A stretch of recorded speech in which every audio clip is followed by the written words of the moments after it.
నమస్కారం టాప్ తెలుగు మీడియాకి స్వాగతం హెడ్లైన్స్ చూద్దాం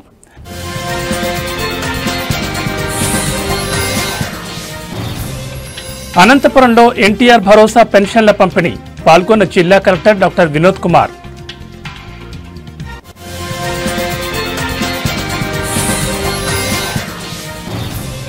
నల్గొండలో ఉద్రిక్త వాతావరణం యూరియా కోసం రైతుల ఆందోళన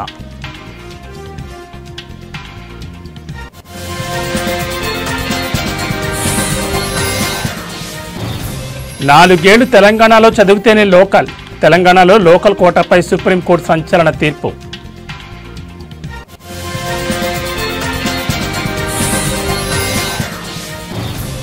ఆర్టీసీ డ్రైవర్ల సెల్ ఫోన్ వాడకంపై నిషేధం నేటి నుంచి 11 డిపోల్లో అమలు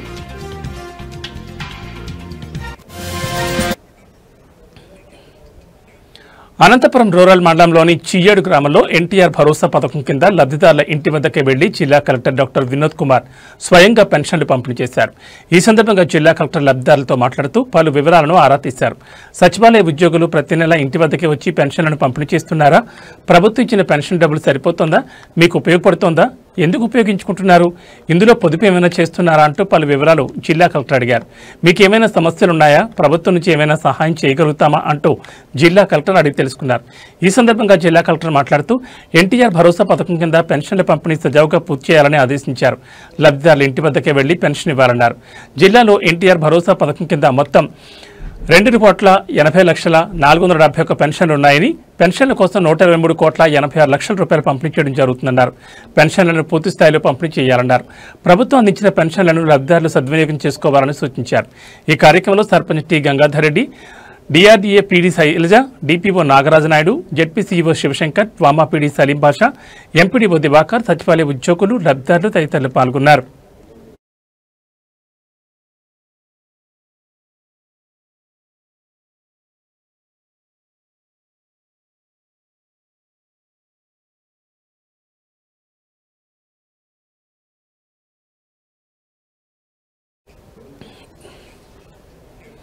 ఉమ్మడి వరంగల్ జిల్లా ఉద్యోగ సంఘాల ఆధ్వర్యంలో హనుమకొండలోని అంబేద్కర్ విగ్రహం నుంచి వరంగల్, హనుమకొండ జిల్లాల కలెక్టరేట్ల వరకు ఉద్యోగులు భారీ ర్యాలీ నిర్వహించారు. ఈ సందర్భంగా ఉద్యోగ సంఘాల నాయకులు తమ డిమాండ్లను తెలియజేశారు. ఈ రోజున పెన్షన్ల విద్రోహ దినంగా ఉద్యోగులు భావిస్తున్నారని నాయకులు తెలిపారు. ప్రభుత్వం తమ సమస్యలను వెంటనే పరిష్కరించాలని వారు డిమాండ్ చేశారు. ముఖ్యంగా పెండింగ్లో ఉన్న డిఏలు, పీఆర్సీ బకాయిలను వెంటనే విడుదల చేయాలని కోరారు.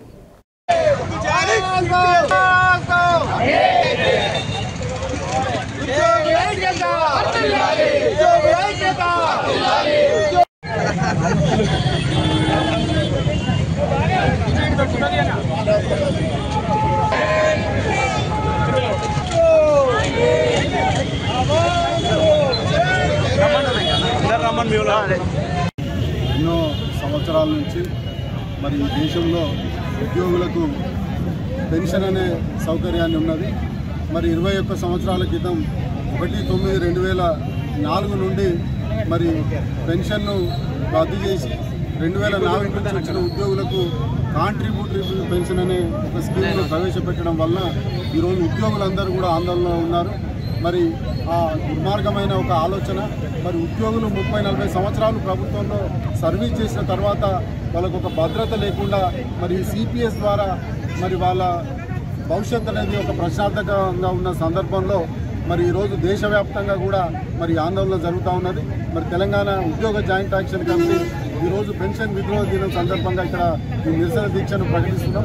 ముఖ్యంగా రాష్ట్ర ప్రభుత్వం అధికారంలోకి వచ్చిన ప్రభుత్వం ఎన్నికలకు ముందు మరి ఇదే హన్మకొండ వేదికగా రేవంత్ రెడ్డి గారు, ఇప్పటి ప్రస్తుత ముఖ్యమంత్రి గారు ఆ రోజు ఎన్నికల ప్రచార సభలో కూడా సిపిఎస్ను వెంటనే రద్దు చేస్తామని చెప్పడమే కాదు, మేనిఫెస్టోను కూడా ప్రకటించి ఈ రోజు వరకు కూడా దాన్ని దాటివేయడం వల్ల ఈరోజు ఉద్యోగులందరం కూడా మేము ప్రభుత్వానికి తీవ్ర నిరసన వ్యక్తం చేస్తూ మరి ఈ సిపిఎస్ రద్దుతో పాటు ఇతర ఉద్యోగుల డిమాండ్లను వెంటనే పరిష్కరించకపోతే జాయింట్ యాక్షన్ కమిటీ మరి తీవ్రంగా ఒక మరి ఆందోళన కార్యక్రమాన్ని కూడా కొనసాగిస్తుందని చెప్పి ఈ సందర్భంగా తెలియజేస్తాం.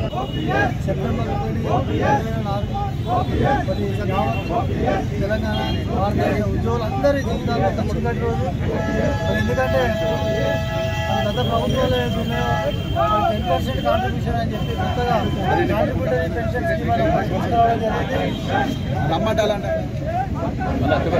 మరి పెన్షన్ అనేది ఉద్యోగులకు వచ్చే భిక్ష కాదు, ఉద్యోగుల యొక్క హక్కు అని చెప్పి సుప్రీంకోర్టు కూడా నగర జడ్జిమెంట్ చెప్పడం జరిగింది.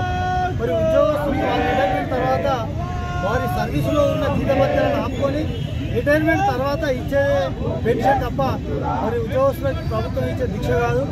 మరి ఈ ప్రభుత్వం కూడా మేనిఫెస్టోలో పెట్టింది.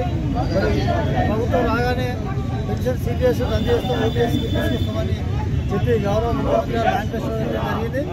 మరి దానిలో భాగంగానే ఈరోజు మా రాష్ట్ర జేఏసీ అధ్యక్షులు మారం జగదీశ్వరరావు మరి సెక్రటరీ జనరల్ 33 జిల్లా కేంద్రాలలో కూడా ఉద్యోగ ఉపాధ్యాయ కార్మిక దేశాధికారుల పక్షాన మరీ ముఖ్యంగా ఇక్కడ వరంగల్ హన్మకొండ ఉమ్మడి జిల్లాల జేఏసీ పక్షాన కూడా పెద్ద ఎత్తున కార్యక్రమాలు తీసుకోవడం జరిగింది. దీని తర్వాత మధ్యాహ్నం 3 గంటలకు మరి ఆర్టీసీ కళాతోరణంలో కూడా పెద్ద ఎత్తున మా రాష్ట్ర నాయకత్వం కార్యక్రమం తీసుకున్నది. మేము ఈ సందర్భంగా గౌరవ ముఖ్యమంత్రి గారు ఒకటే కోరుతున్నాం, వెంటనే సిపిఎస్ రద్దు చేయాలి. అదేవిధంగా మా ఉద్యోగులకు రావాల్సిన పిఎల్ కానీ, పిఆర్సీలు కానీ, పిహెచ్ఎస్ కానీ, పెండింగ్ బిల్స్ కానీ, మా రిటైర్మెంట్ అయిన ఉద్యోగులు కూడా దాదాపు 20 నెలల నుండి ₹1 కూడా పెన్షన్ తప్ప ₹1 రాకుండా కూడా వాళ్ళు నిరాశ తీసుకున్నారు. రాజమండ్రి ప్రభుత్వ ఆసుపత్రిలో హెడ్ నర్స్గా పనిచేసి ఉద్యోగ విరమణ చేసిన మాజీ ఎంపీ జీవి హర్షకుమార్ సతీమణి శ్రీమతి సరళకుమారికి ఘన సత్కారం జరిగింది. రాజమహేంద్రవరంలోని ప్రకృతి వేదిక ఫంక్షన్ హాల్లో జరిగిన కార్యక్రమంలో పలువురు ప్రముఖులు ఆమెను సత్కరించి శుభాకాంక్షలు తెలిపారు. ఈ కార్యక్రమంలో అనపర్తి ఎమ్మెల్యే నల్లమేలు రామకృష్ణారెడ్డి, అనపర్తి నియోజకవర్గం తెలుగుదేశం పార్టీ పరిశీలకులు ఆకుల రామకృష్ణ, తూర్పుగోదావరి జిల్లా తెలుగుదేశం పార్టీ సాంస్కృతిక విభాగం అధ్యక్షులు సత్తి దేవదానాబాబా తదితరులు పాల్గొన్నారు.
అనపర్తి బీజేపీ రాష్ట్ర అధ్యక్షుడు పీవీఎన్ మాధవ్ సభకు మద్దతుగా అనపర్తి నియోజకవర్గంలో బీజేపీ కూటమి శ్రేణులు భారీ బైక్ ర్యాలీ నిర్వహించాయి. స్థానిక ఎమ్మెల్యే నల్లమేలు రామకృష్ణారెడ్డి నేతృత్వంలో వందలాది బైకులతో కార్యకర్తలు ఈ ర్యాలీలో ఉత్సాహంగా పాల్గొన్నారు. ఎస్టీ రాజాపురం నుంచి రాజమండ్రిలోని వై జంక్షన్ వరకు ఈ బైక్ ర్యాలీ కొనసాగింది. ఈ సందర్భంగా బీజేపీ శ్రేణులు బలమైన భారత్, బలమైన బీజేపీ అంటూ నినాదాలతో హోరెత్తించారు. ఎమ్మెల్యే నల్లమేలు మాట్లాడుతూ ప్రధాని నరేంద్ర మోడీ నాయకత్వంలో భారతదేశం అతి త్వరలోనే ప్రపంచాన్ని శాసించే స్థాయికి చేరుకుంటుందని అన్నారు. ప్రతి ఒక్క పౌరుడు మోడీ నాయకత్వానికి బీజేపీ ఎన్డీఏ కూటమికి అండగా నిలబడాలని ఆయన పిలుపునిచ్చారు.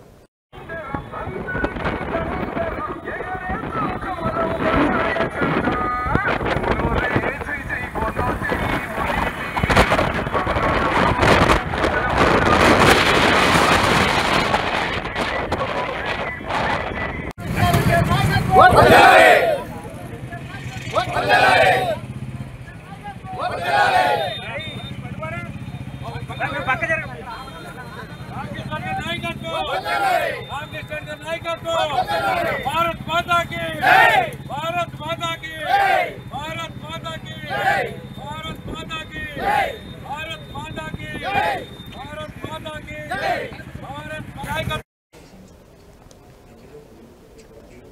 7 ఏళ్ల పాటు కనిపించని వ్యక్తిని చనిపోయినట్లుగా పరిగణించి వారి వారసులకు ఉద్యోగం ఇవ్వాలని తెలంగాణ హైకోర్టు కీలక తీర్పును వెలువరించింది.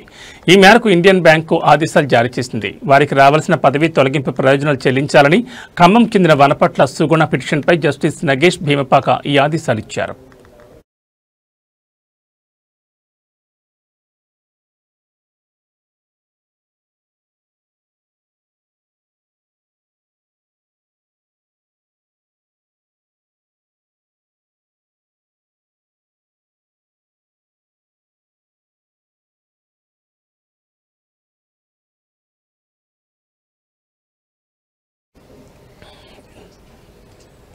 రాష్ట్ర వ్యాప్తంగా పలు జిల్లాల్లో రైతులు ఎరువుల కోసం తీవ్ర ఇబ్బందులు పడుతున్నారు. యూరియా సరఫరాలో జాప్యం, అధికార నిర్లక్ష్యంపై వారు ఆగ్రహం వ్యక్తం చేస్తున్నారు.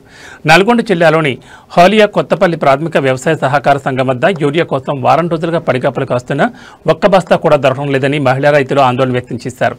స్థానిక ఎమ్మెల్యే కుందూరు జైవీర్ రెడ్డిపై వారు తీవ్రంగా మండిపడ్డారు.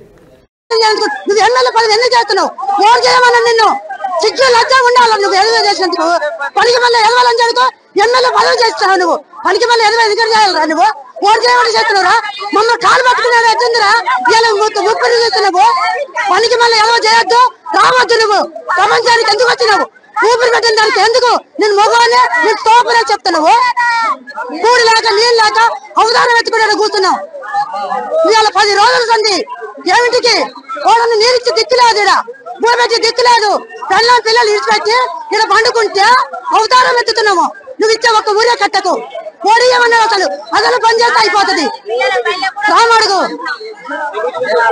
15 రోజులు నేను పంతున్నా. ఒక్క ఊరే కట్ట దొరకాలి నాకు.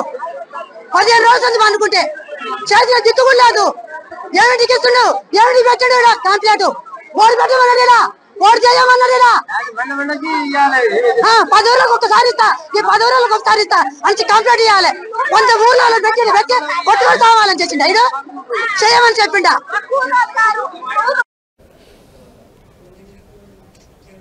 తెలంగాణలో లోకల్ కోటా కింద ఉన్నత విద్య అభ్యసించాలని అనుకుంటున్నారా? అయితే ఒక్క క్షణం ఆగండి.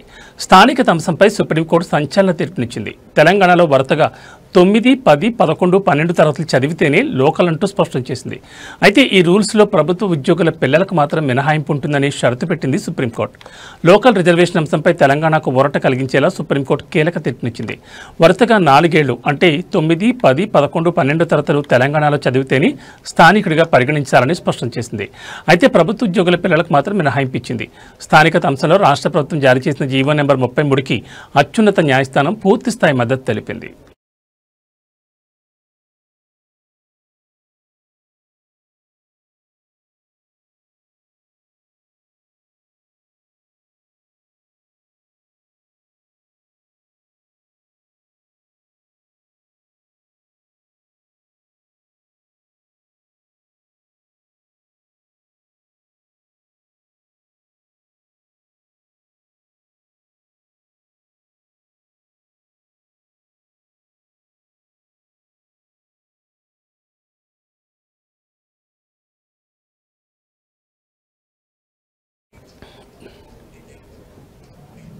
బస్సు ప్రయాణికుల భద్రతను మెరుగుపరచడానికి తెలంగాణ రాష్ట్ర రోడ్డు రవాణా సంస్థ కీలక నిర్ణయం తీసుకుంది. డ్రైవర్లు డ్యూటీలో ఉండగా సెల్ ఫోన్లను వినియోగించకూడదని ఆదేశాలు జారీ చేసింది. దీని ద్వారా డ్రైవర్ల నిర్లక్ష్యం వల్ల జరిగే ప్రమాదాలకు అడ్డుకట్ట వేయొచ్చని సంస్థ భావిస్తోంది. ఈ కొత్త నిబంధన నేటి నుంచి పైలట్ ప్రాజెక్టుగా అమల్లోకి రానుంది. డ్యూటీలో చేరే ముందు డ్రైవర్లు తమ సెల్ ఫోన్లను స్విచ్ ఆఫ్ చేసి డిపోలోని సెక్యూరిటీ ఆఫీసర్ లేదా కార్యాలయంలో డిపాజిట్ చేయాలి. విధులు ముగించుకున్న తర్వాత డ్రైవర్లు తమ ఫోన్లను తిరిగి తీసుకోవచ్చు. అత్యవసర పరిస్థితుల్లో డ్రైవర్కు సమాచారం అందించడానికి డిపోలో ప్రత్యేకంగా ఒక ఫోన్ నెంబర్ను ఏర్పాటు చేశారు. ఈ నెంబర్ కాల్ చేస్తే ఆ సమాచారాన్ని బస్ కండక్టర్ ద్వారా డ్రైవర్కు చేరవేస్తారు.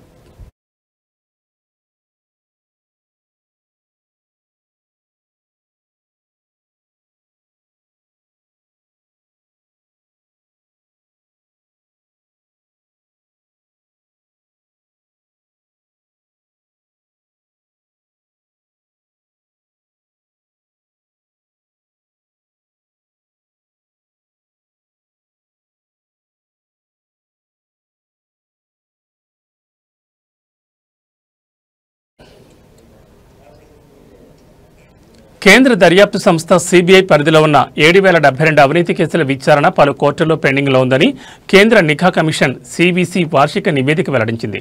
దీనిలో 379 కేసులు 20 ఏళ్లకు పైగా పెండింగ్లో ఉండడం గమనార్హం.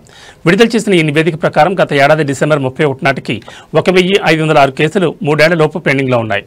ఇది ఎంతగానో ఆందోళన కలిగించే విషయమని పేర్కొంది.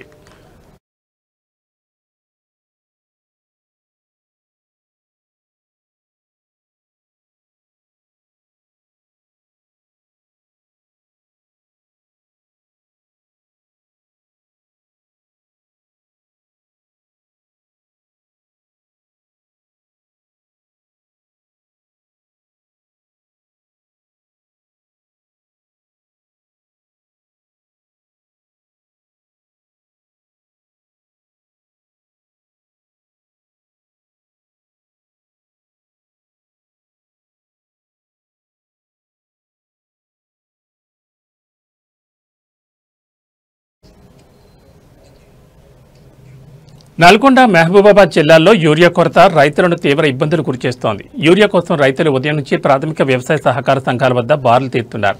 నల్గొండ జిల్లాలోని నాగార్జున సాగర్ మండలం కొత్తపల్లి గ్రామంలోని ప్రాథమిక వ్యవసాయ సహకార సంఘం వద్ద రైతులు భారీ క్యూ లైన్లలో గంటల తరబడి ఎదురుచూస్తున్నారు. యూరియా పంపిణీలో జాప్యం జరుగుతోందని రైతులు ఆవేదన వ్యక్తం చేశారు. మహబూబాబాద్ జిల్లాలోని కేసముద్రం మండల కేంద్రంలో రైతులు పోలీస్ స్టేషన్ ముందు ఆందోళన చేపట్టారు. యూరియా సరఫరాలో జాప్యం జరుగుతోందని వెంటనే యూరియా ఇవ్వాలని డిమాండ్ చేస్తూ నినాదాలు చేశారు.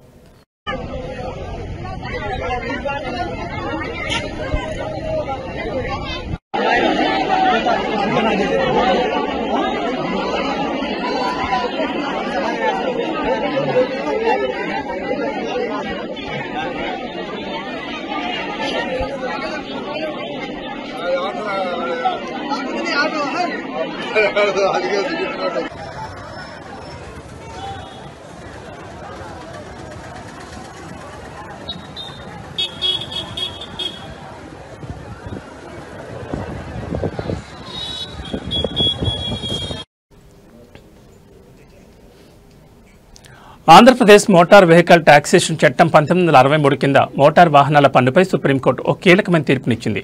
పబ్లిక్ ప్లేసెస్ ప్రభుత్వ మౌలిక సదుపాయాలపైన రహదారులు, జాతీయ రహదారులలో వాహనం నడపకుండా ప్రైవేట్ స్థలాలకే పరిమితమైతే పన్ను కట్టాల్సిన అవసరం లేదని కోర్టు తెలిపింది.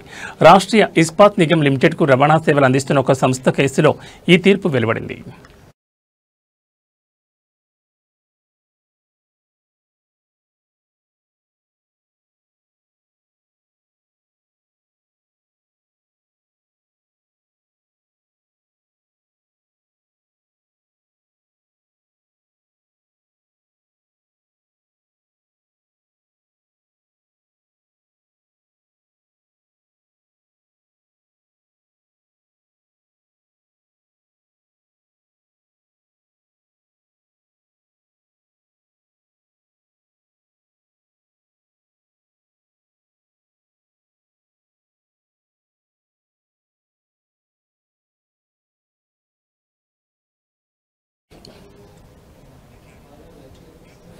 దివంగత కమ్యూనిస్ట్ నాయకులు సురవరం సుధాకర్ రెడ్డి గారి సతీమణి విజయలక్ష్మి తమ వారసత్వ ఆస్తిని ప్రజల అవసరాల కోసం విరాళంగా ఇచ్చి గొప్ప ఆదర్శం చాటారు. 4.5 ఎకరాల భూమిని ప్రజా యువజన అవసరాలకు ఇవ్వడం ద్వారా కమ్యూనిస్ట్ సిద్ధాంతాలు కట్టుబడి ఉన్నారని నిరూపించారు. సురవరం సుధాకర్ రెడ్డి జీవితం ఎల్లప్పుడూ ప్రజాసేవకి అంకితమైంది. ఆయన బతుకున్నప్పుడు ప్రజల కోసం నిరంతరం శ్రమించారు. మరణానంతరం ఆయన దేహాన్ని వైద్య విద్యార్థుల పరిశోధనల కోసం దానం చేశారు. ఇప్పుడు ఆయన సతీమణి విజయలక్ష్మి తనకున్న ఆస్తిని కూడా ప్రజలకే అంకితం చేశారు. ప్రత్యేకించి యువజనుల కోసం దాన్ని కేటాయించాలని చెప్పి మేము అనుకున్నాం. అక్కడ వీలైన మేరకి అక్కడ ఏమన్నా డిగ్రీ కాలేజ్ పెట్టడానికి ప్రయత్నం చేస్తే బాగుంటుందని, లేకపోతే ఏదైనా స్పోర్ట్స్ స్టేడియం లాంటివి ఏమైనా పెట్టడానికి చేస్తే బాగుంటుందని. ఎందుకంటే మహబూబ్ నగర్ జిల్లా ఈ చివరికి వచ్చే వరకు ఈ ప్రాంతంలో డెవలప్మెంట్ అనేది చాలా తక్కువగా ఉంది. గద్వాల్ అది బార్డర్ ఏరియా. ఈ బార్డర్ ఏరియాలో ఉమ్మడి నల్గొండ జిల్లాలో కూడా ఈ బార్డర్ ఏరియాలో డెవలప్మెంట్ అనేది మరీ తక్కువగా ఉంది. కాబట్టి యూత్ స్టూడెంట్స్ కు ఉపయోగపడే విధంగా, ఎందుకంటే వాళ్ళు కనుక చదువుకోగలిగితే, వాళ్ళు అభివృద్ధి చెందితే మొత్తం సమాజానికి ఉపయోగపడుతుంది. కాబట్టి అటువంటిది కూడా ఆలోచించాలని చెప్పి కోరుకుంటూ, భారత తపాలా శాఖ కీలక నిర్ణయం తీసుకుంది. 185 ఏళ్ల చరిత్ర కలిగిన పోస్ట్ బాక్సులను ఈ రోజు అంటే సెప్టెంబర్ 1 నుంచి పూర్తిగా నిలిపివేనుంది. ఇకపై లేఖలు, రిజిస్టర్ పోస్టులు, శుభాకాంక్షలు అన్ని స్పీడ్ పోస్ట్ ద్వారా నేరుగా గమ్యస్థానానికి చేరతాయి. తపాలా కార్యాలయాలు మాత్రం యథావిధిగా కొనసాగుతాయి. ఈ రోజుల్లో వాట్సాప్, ఈమెయిల్ వంటి సాంకేతికత కారణంగా పోస్ట్ బాక్స్ వినియోగం తగ్గిపోయింది.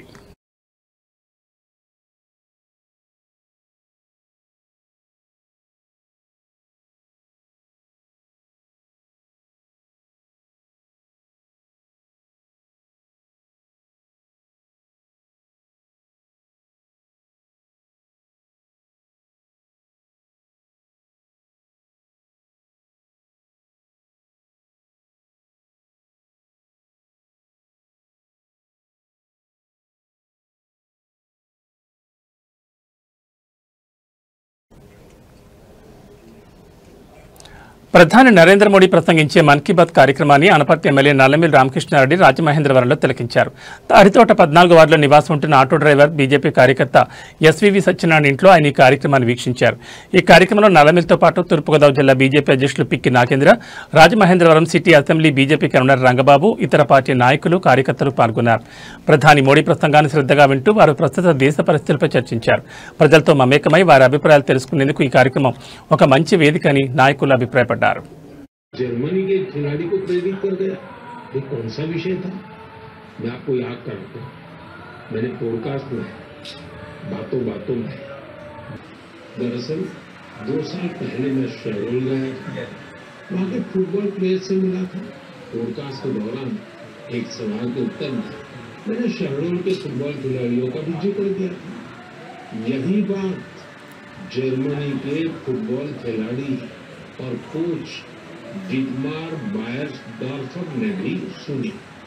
शहडोल के युवा फुटबॉल खिलाड़ियों ने देशों का ध्यान अपनी ओर आकर्षित कर दिया.